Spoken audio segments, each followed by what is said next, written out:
Have you ever wondered if you're filling out the real estate sales agreement the right way? Have you ever filled one out at all? Either way, this video is going to provide you with the proper way to fill out the Oregon real estate forms.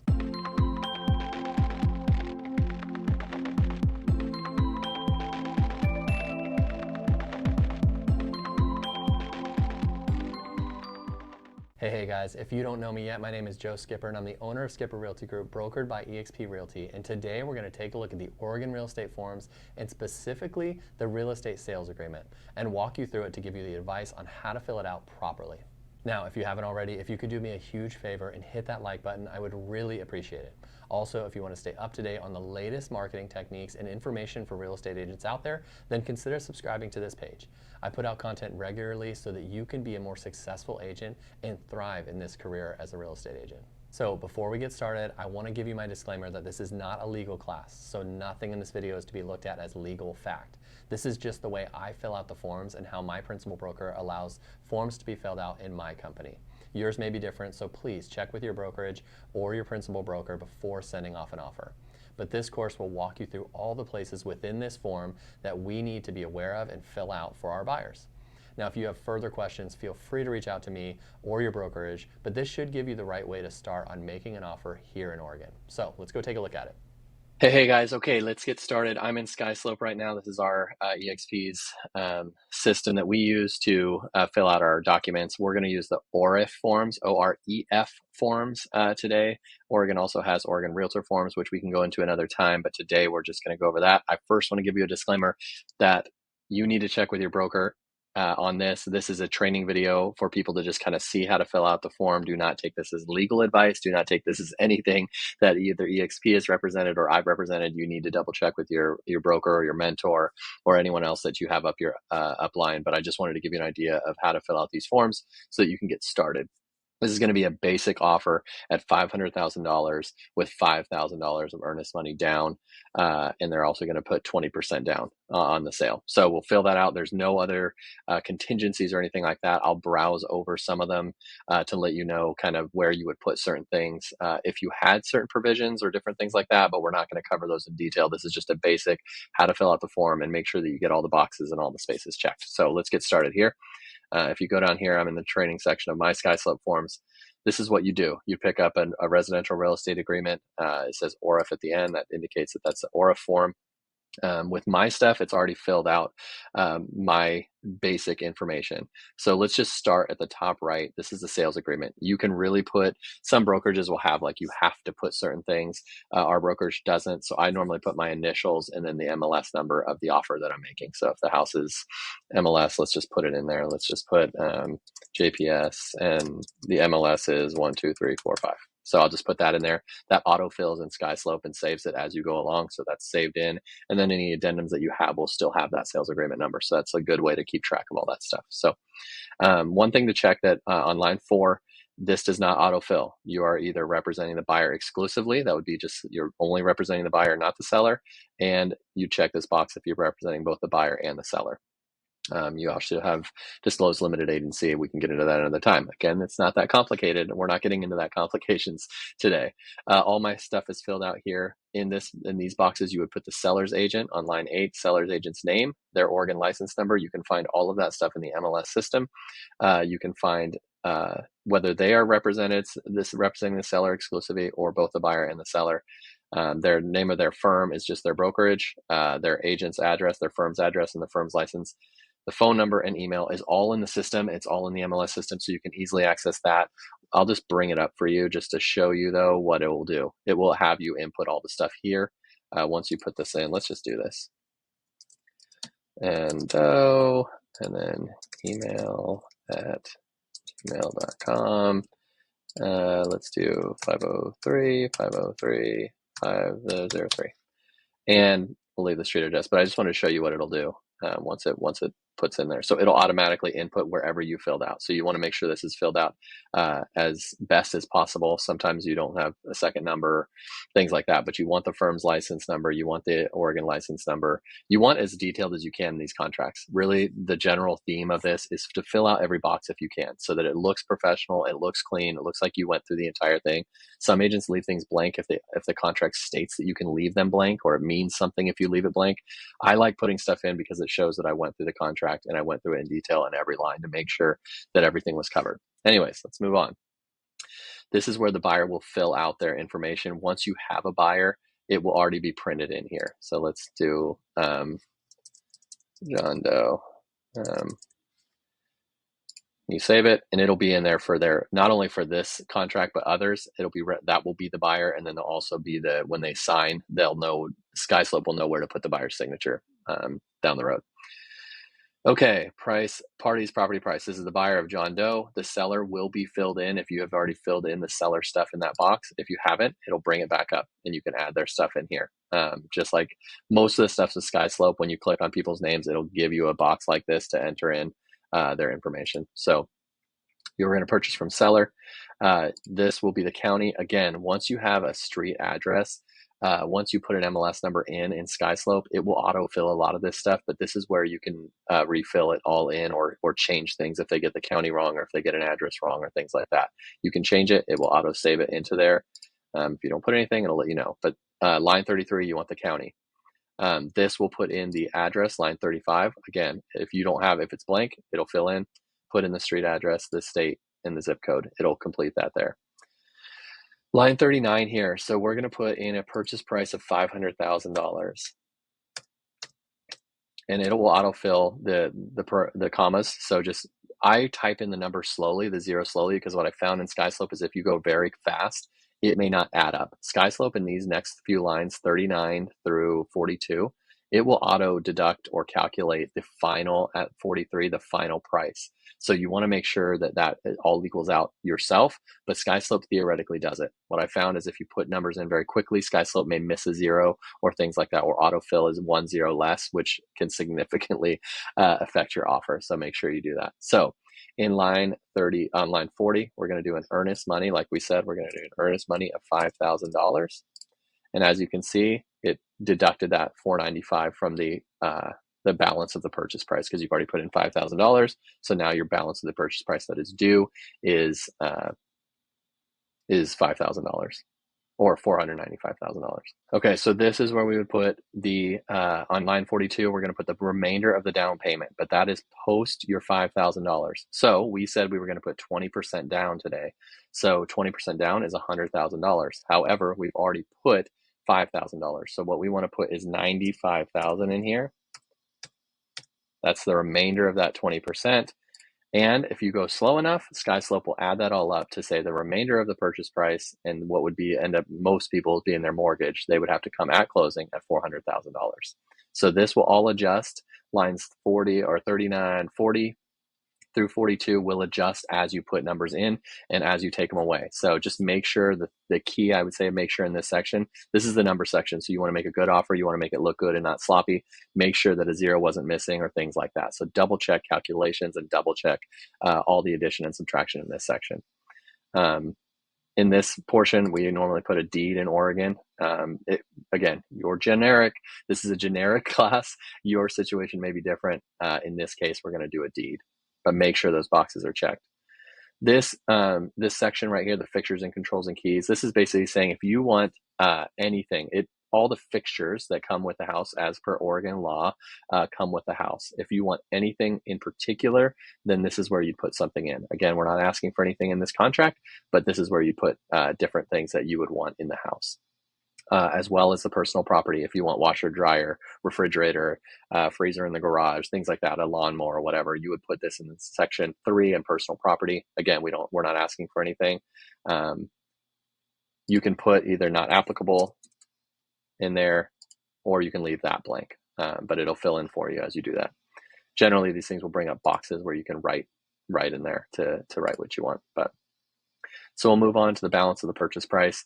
again, this is a standard non-contingent mortgage. This, however, is where it would get a little more complicated if you were contingent on selling. If you needed 401k, you're using 401k funds to purchase it. If you're using a loan or a gift, this is where you'd put it in line 58, that the funds from this purchase are coming from, the balance of the purchase price is coming from these sort of things.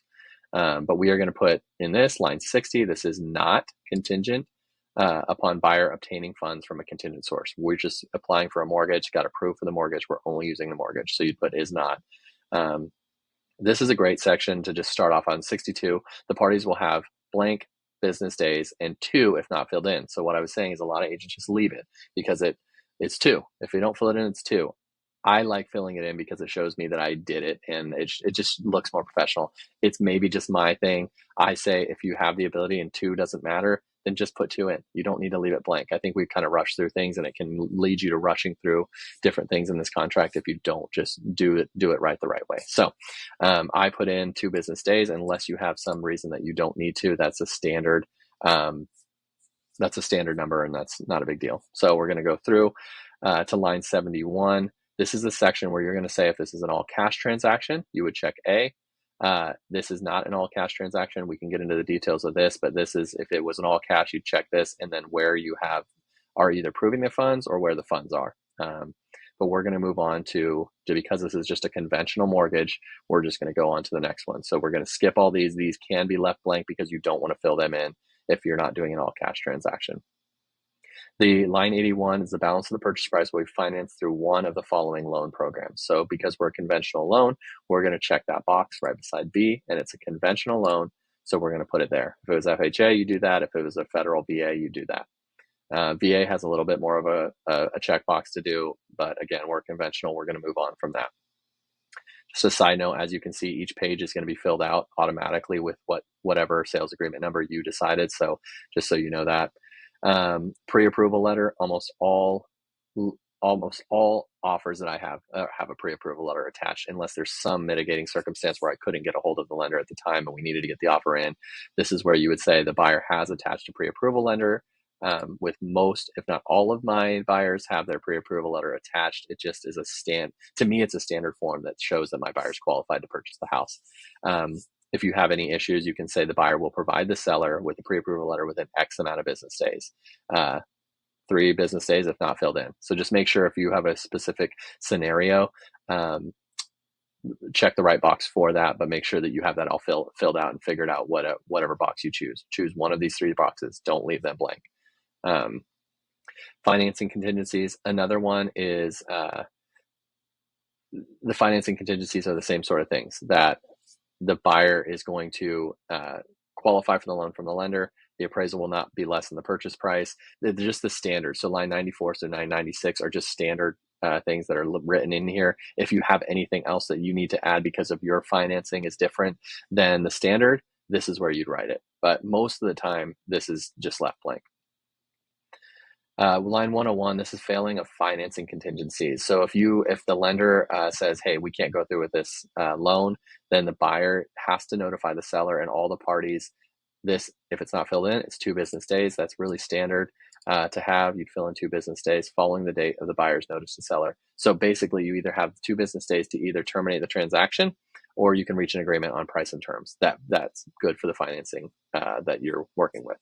But leave this filled in if you need a few days. If it's something that you're like, hey, we might need a few days, change that date. But it's 2 days if not filled in, fill in a number. So this one says 3 business days. This is buyer's financing. So this is the buyer's obligation. So we're saying that once this offer is accepted, we have 3 business days following the effective date of this contract to submit to the lender all the pre-approval stuff, all the stuff we need to get this mortgage going. Line 115, if the buyer is satisfied with the loan estimate offered by the buyer's lender, then you have 3 business days to let the lender know of the loan's estimates. That's all on the mortgage side of things, and most, if not all, mortgage places have it. They have it dialed down. They know what the contract states. They know what they have to do. It's just make sure these are filled in. If you have any unique scenario that you're like, hey, this is going to be slower than we thought, make sure that you check these dates and make sure that you maybe put 5 days or 6 days and those sort of things. This is all the legal stuff down here. Nothing to fill out for that page. Seller carried financing, we're going to check nothing because we're not using a seller carried financing. If you were, we would go into another thing. This is one of the sections that we would say leave this blank because, again, this is seller carried financing, so we do want to leave this one blank. We don't want to put 10 or 5 business days because it has nothing to do with the loan we're doing. Property and casualty, that's nothing to fill out. So additional financing provisions, we're not asking for closing costs, but additional financing provisions could be in here that the buyer will be asking for X amount of closing costs. We're not doing it. Just know that this section's down here for the times where you say, hey, we want to ask for $10,000 in closing costs. The contingencies and the title insurance, this section is, again, just filling out the forms. Most of the time, these are 5 business days and they're fine. These are title reports and things like that. But they're important because this is when the buyer we're offering the buyer time to look at the title report and either say, hey, we need to fix this on title or we're good with it. So it is important to look at and to know that, if you're in a unique selling position or you're buying a unique property that might have title issues, maybe you need more time. So most of it's 5 days is enough for everyone to look at and to make sure everything is acceptable or not, and then move on from there. But make sure your particular thing has that. Make sure these are filled out. Make sure these numbers, obviously, if you're representing the buyer's agent, make sure these numbers benefit your buyer. You want your buyer to have the best looking offer, but also you don't want to screw your buyer over. So make sure that you have everything good, that your buyer knows what they're getting into and knows how many days they have. Moving on to property inspections, this will get down to what sort of inspections you want. So there's a few choices that you can choose. The most standard one is the licensed professional inspection. That's just saying we want an inspection. That's 90% of the homes that you work with, they want a professional inspection. Normally in my area, we will put, because radon and sewer are an invasive inspection, we would put in radon and sewer inspection into that. So that's besides what the inspector will go look around the house and do what an inspector does, but we also want a radon test and a sewer test. It's up to you and your buyer and what your brokerage and what your principal broker want in a contract, but make sure that any invasive sort of things that you do, our common ones are radon and sewer, are in there because it doesn't allow it for professional, just under professional. Line 180 is 10 business days is the standard. That basically is 2 weeks and a couple weekends, depending on when you get the offer accepted. So 10 business days is a lot of time, and it generally is good. If you had a large property, you may extend that to a little bit longer. But most residential places can get inspected and negotiations be done in 10 business days. Again, it's particular to you, but make sure that it's filled out properly. Don't leave that blank. Make sure either 10, you like it, 5. Sometimes if you want to be more aggressive on an offer, you might do a 5 business day inspection and you want it done quickly, and that may appeal to a seller. So it's a negotiating tactic, but make sure that you have that filled out. These are alternative inspections. So this is, you can go to the professional inspection addendum. You can click on that, and that'll get a little bit more detailed in the addendum of exactly what you want in an inspection. You can check that box. You're really checking just one of these, okay? Select only one box below. So you're either doing this one, the alternative inspection. This is you're waiving the inspection contingency. So these are where you get a little bit complicated and a little bit, not necessarily complicated, but these are ones that you need to be careful with your buyer on, because this is where the buyer is waiving contingencies on the inspection. Now, if you don't know, the inspection period is a good time where the buyer can look at the house, get a detailed look at it, see if they like it, and are able to leave the deal and get their earnest money back within whatever period that you choose, generally 10 business days. So it's important to have that inspection period. Sometimes when it was crazy and it was COVID and things like that, we were like, buyers wanted to waive inspections, which I generally would say do not do. But if they do that, this is where you fill it out. So this is the contingency. So this is like basically saying the buyer at the buyer's expense will have the property inspected, but it's for informational purposes only. Again, I don't recommend it, but this is a box you can check. The buyer's waiver of inspections and inspection contingency is basically saying we're not even looking at the house. We don't have the right to look at it. We're not going to look at it. We're fully satisfied with the condition of the property and everything in it, and we're good. I don't like it for obvious reasons, is because you just don't know. You want a good professional inspection, but that's where you check it if your buyer does it. We're going to do a 10 business day inspection, so we've checked it up here. We don't have to check any of the boxes down here. If this is a basic residence in a general, in a suburb in the city, you're not going to have a private well, so you generally would put no. Septic and on-site septic, no, because we have city water and city sewer. If it does have private well or private sewage, you would use this addendum, check yes, and use these addendums. We're just using a standard subdivision, so we're good. Lead-based paint, some of the rules and laws on lead-based paint, if the property was constructed before 1978 is when it becomes an issue. After 1978, it really is just a statement that they're making. The seller's property disclosures. So this basically says the seller's representation, subject to any written disclosures made by the seller as part of this transaction, seller makes the following representations to buyer. So the primary dwelling is connected to, generally, we check these boxes as the buyer's agent, but public water, public sewer, if anything's different, you do that. And any sort of springs or farms and stuff will have a little bit more complications in here. But generally it's public sewer, public water. It basically says what the seller knows and doesn't know. Now, you know this or might not know this, is that sellers have to give you a seller's property disclosure, basically indicating the good, the bad, and the indifferent to the home that they're selling. So this is basically just reiterating the seller has no notice of liens. They know of no material defects besides what's listed on the, on the seller's disclosure. Property is remain fully insured, blah, blah, blah. All that stuff is basically the standard writing. I put in here, some agents leave this blank. I put no exceptions because I want to benefit my buyer, and I don't want any exceptions to this rule. That I want the property to have no notice of liens. I want the property to have no notice of any government agency or violation of law. I want the property to have all the electrical, heating, wiring, and cooling, in place. So you want this benefits your buyer to put no exceptions to that. If you leave it blank, it's not going to be critical, but I put it in just to show that I have filled it out and seen it. These are all the more legal stuff. If your property has a homeowners association or townhome or planned community addendum, we're going to put no for this purpose, but most residential neighborhoods have them. So not a big deal. You just would put yes, they do, and then you'd attach the homeowners association form with that. And it basically just goes over what's the HOA dues a month, who the HOA contacts are, what does it cover, those sort of things. But right for today, we're just going to go no, but make sure you fill that out properly. Alarm system, this comes up a lot. People don't know if there's an alarm system or not in most houses when they go and check it and then they want to make an offer. So I almost always put unknown unless there's some specific, they're like, it is owned, or we love it. Like some sellers are like, hey, this alarm system's awesome, we want to include it in the sale. If lease, buyer will or will not assume the lease at closing. I generally put will not, because you don't want, again, I'm benefiting my buyer. I'm not going to even leave that box open that they may assume the lease at closing. That could be particular to you. It's obviously particular to your buyer in your scenario, but just make sure those boxes are checked. Most of the time I put unknown. Carbon monoxide and smoke detectors, I make sure it's 10 business days, unless you're closing early or something and you need to have them done quicker and you need the seller to do them quicker. Then 10 business days is normally a lot, especially if your inspection goes 10 business days. It gives the buyer some time to make sure that everything's operating according to the law and make sure they can replace all that. But it gives them 10 business days to have the operating smoke alarms and carbon monoxide that is for that city and that state law. Smart home features on line 279 is another one that is I just put unknown. Even if I see a ring, even if I see all that stuff, I just put unknown for myself because what it does is if you put yes or unknown, seller will identify all smart home features in writing within 3 business days after the effective date. So basically it's saying, hey, if we say yes or unknown, seller, you have to provide us with everything regarding any smart features that you have.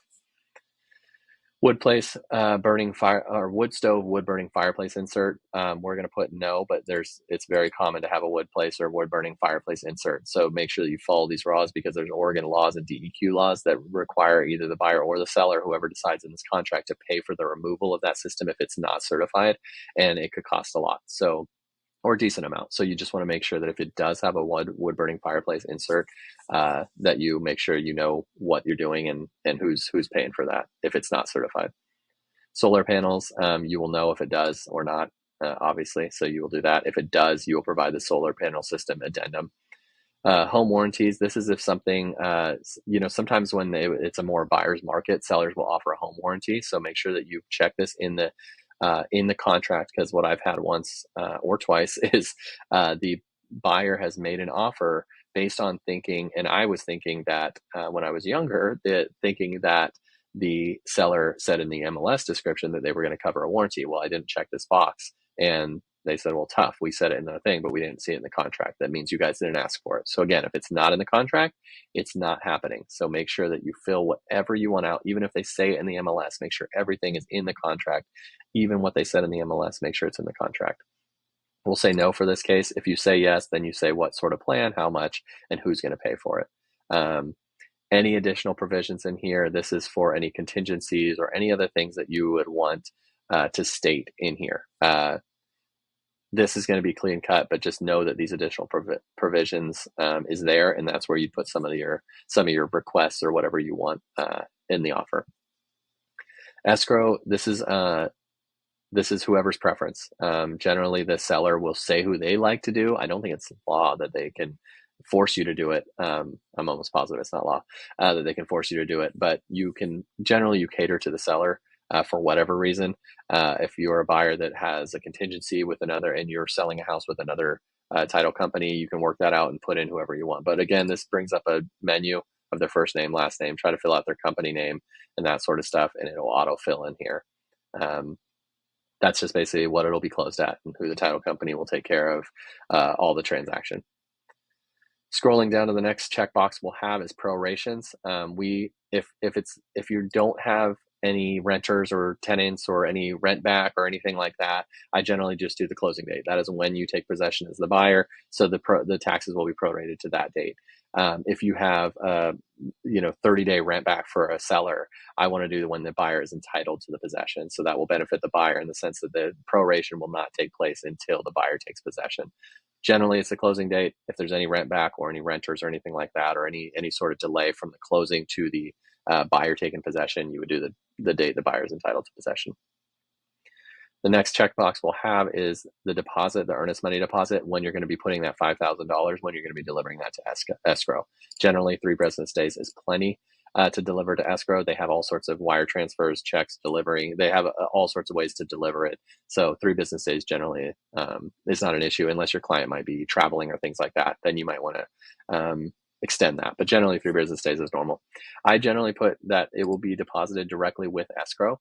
Sometimes, every situation is different, but most of the time it's just directly with escrow. You can do it into the firm's client trust account, and deposit prior to closing. It can get as confusing as you want or as complicated as you want. You would just check the following boxes if you had something more unique, but most of the time directly with escrow works. If an additional deposit is paid, this is line 322, it'll be handled in accordance with the above selected instructions. That's just if it gets more complicated and different things happen, that's where you put any additional things in there. But most of the time, if we're doing a standard transaction, it's directly with escrow within 3 business days. The rest we don't have to fill out. You obviously, you should be familiar with all of this contract. So I'm not going over this to say just poo-poo this off. You want to be able to know all of this stuff, but this is not anywhere we need to fill out anything. The closing date, this is important, but it's going to bring up a date for you. And once you pick it, it'll autofill it. So it'll put in the date. So just make sure that you pick a closing date that's not only good for you, your buyer, the seller, and the lender, because you don't want to get too aggressive on the 15-day close and the lender can't close for 30 days. You don't want to do, you want to be all on the same page, know when your buyer can move in, know when your seller, what a good time for a seller is, and then you can make it all work out. If a seller wants to close super early and you can be in a better offer position as a buyer, if you can close earlier, that's when you want to be more aggressive. But that's, again, talk to your lender, make sure that you guys can pull that off. This one, line 359, there's nothing else until line 359. Is there one or more current tenants in possession of the property? Generally, it's no unless they're renters. Then you put yes. This is important because, especially in Oregon, there's Oregon laws regarding all of this stuff with tenants, tenant-occupied properties. So if there are tenants, you would check yes, and then you get to choose that the seller will remove them prior to closing, pay any legally required tenant relocation costs, and deliver the possession to buyer by 5, or the buyer will accept all tenants in closing. This is very important. I generally select yes unless the buyer wants to keep the tenants and is buying it as an investment property and wants to keep the tenants and figure it out on his own. Generally, you would say just for your average home buyer that wants to buy a home and live in it, you want to make sure that the seller will take care of everything prior to closing. So check that box if it's a yes. If it's a no, you just leave it blank. If no, like if you check no up here, you will take possession of the house at a certain time. Generally, if it's a traditional clean cut, mortgage, everyone's moving, everyone's good to move, no contingencies, it's by 5 p.m. on the closing date. If you have something, like a seller needs 2 weeks rent back, then you would put potentially by 5 p.m. on 5 p.m. 14 days after closing, whatever it is that you've decided and you've decided as the buyer wants to offer to the seller, then you'd put that in the next box. So if it's a traditional one, everyone's ready to move out at closing, it's by 5 p.m.